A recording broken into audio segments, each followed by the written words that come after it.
जय श्री गणेश, हरे कृष्णा, हर हर महादेव। मित्रों, आप सबको मेरा नमस्कार। कैसे हैं आप सभी? उम्मीद करती हूँ आप सब बिल्कुल ठीक होंगे और सावन की हरियाली की तरह बहुत खुशहाल होंगे, सुखी होंगे।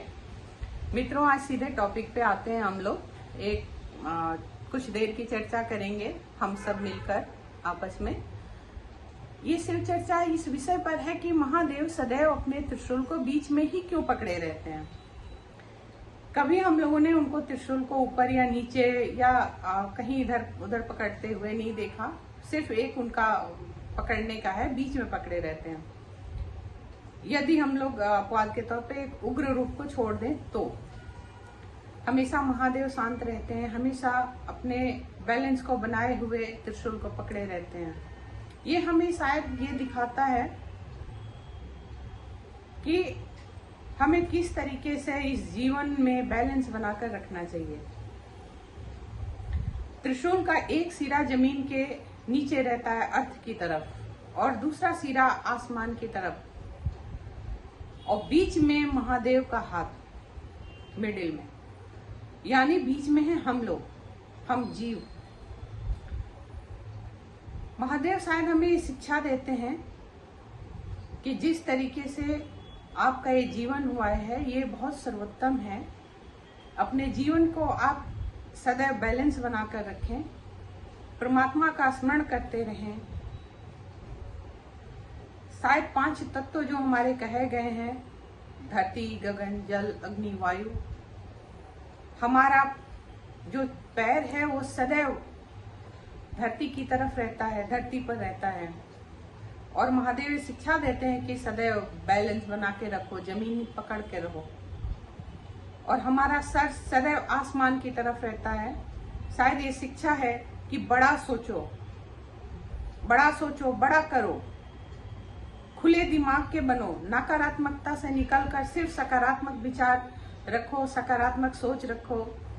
किसी का करो तो सिर्फ बेहतर करो, किसी के लिए बुरा मत सोचो।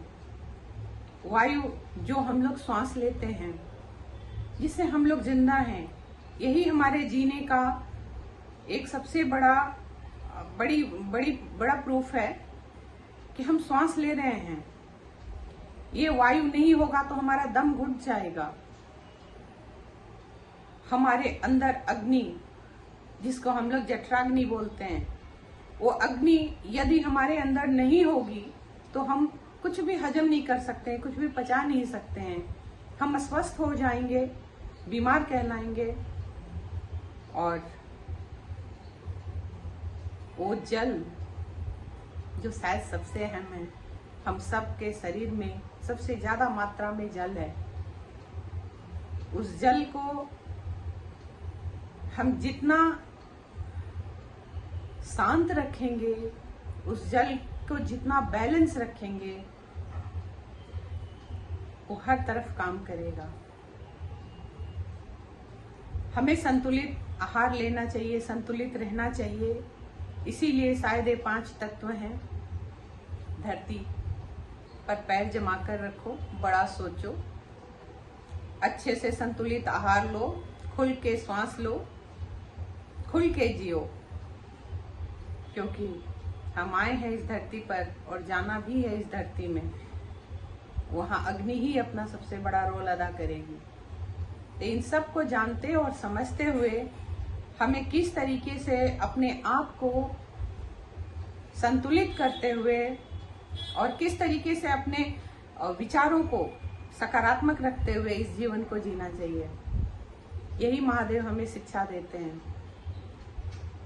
आप सबका क्या मत है? आप अपने विचार जरूर हमें कमेंट बॉक्स में लिखिएगा। मेरी तो एक छोटी सी ये पहल है, छोटी सी सोच है, आपके समक्ष मैंने रखा हुआ है। आप जरूर हमारे त्रुटियों को बताइएगा। और प्लीज प्लीज आप लोगों से अनुरोध है, मेरे चैनल को ज्यादा से ज्यादा सब्सक्राइब कीजिए, लाइक कीजिए, शेयर कीजिए और बेल बटन को प्लीज और प्लीज जरूर दबाइएगा। फिर हाजिर होंगे आप लोगों के सामने किसी और विषय के साथ। और हाँ मित्रों, बहुत जल्दी मैं विष्णु सहस्त्र नाम पे अपने विचार लेकर आऊंगी। आप सबके विचार को जानने के लिए, आप सबके विचारों से मुझे बहुत प्रेरणा मिलेगी। उम्मीद करती हूँ आप सभी अपने विचार भी जरूर लिखेंगे। आप लोग मुझसे किस विषय पर सुनना चाहते हैं, क्या जानना चाहते हैं। तो भगवान विष्णु की लीला तो अनंत है, उस पर तो हम बहुत नहीं बोल सकते, लेकिन हाँ मैं एक एक श्लोक का प्रयास करूंगी कि मैं धीरे धीरे आप लोगों के सामने उस विचार को कुछ बेहतर रख पाऊं, व्यक्त कर पाऊं। हरे कृष्णा।